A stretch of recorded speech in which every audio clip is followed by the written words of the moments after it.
السلام علیکم ناظرین، کھانے کے فوری بعد نہانے سے فالج کا اندیشہ ہوتا ہے۔ مولی کو رات کے وقت کھانے سے سخت پرہیز کریں کیونکہ اسے ہضم کرنا مشکل ہوتا ہے۔ گرم دودھ کے فوری بعد پانی پینے سے کھانسی لگ جاتی ہے۔ چنے اور جو کا آٹا ملا کر روٹی پکانے سے شوگر کنٹرول رہتا ہے۔ مسلسل اور بہت زیادہ پیاز کھانے سے چہرے پر چاھیاں بڑھ سکتی ہیں۔ نیند نہ آتی ہو تو سونے سے پہلے پاؤں کے تلوں پر خالص سرسوں کے تیل کی مالش کریں اور 2 چمچ شہد کھا لیں، نیند آ جائے گی۔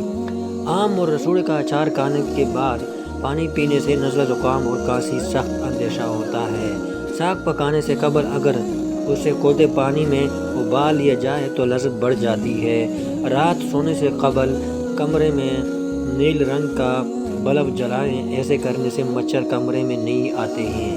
روٹی پکا کر روٹی کے برتن میں 1 عدد ادرک کا ٹکڑا رکھ دیں تو وہ روٹی سارا دن نرم تازی رہے گی۔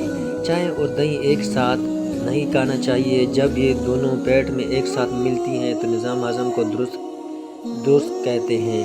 زکام کے خاتمے کے لیے تھوڑی سی چینی دیگچی میں ہو کر پورا ڈال دیں، دھواں سونگھ لیں، زکام ختم ہو جائے گا۔ سونے سے پہلے پھل نہ کھانا چاہیے۔ انہیں کھانے سے یہ سب برا وقت کیونکہ اس سے شعلہ بڑھتے ہیں اور یہ حالات آپ پوری رات جگاتی رہیں گی، لیکن آپ کو دن کا آغاز پھل کھاتے ہیں تو آپ کو پورا دن فریش رہیں گے۔ کان میں اچانک درد ہو جائے تو پاؤں کے چھوٹی انگلی کے مساج کرنے سے کافی حد تک آرام آ جاتا ہے۔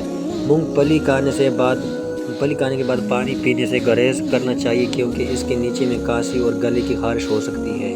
گوشت اور دودھ ایک ساتھ ہرگز استعمال نہ کریں ورنہ نقصان ہو سکتا ہے۔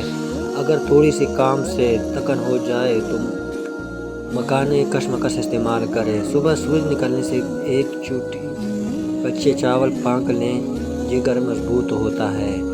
کیلے کا شک بے حد پسند کی جاتی ہے، لیکن طبی تحقیق میں یہ بات بھی سامنے آئی ہے کہ کیلا اور دودھ ایک ساتھ کھانے سے پیٹ خراب ہو سکتا ہے۔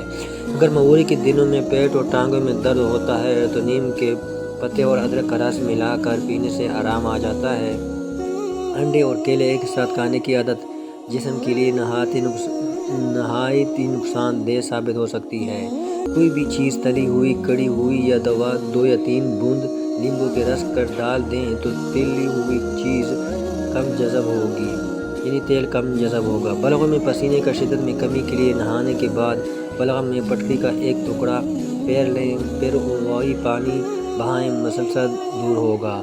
بعض اوقات گوشت جلدی پگھلتا نہیں ہے، اس کے لیے اس میں لہسن کے درمیانی والی ایک ٹکڑی ہانڈی میں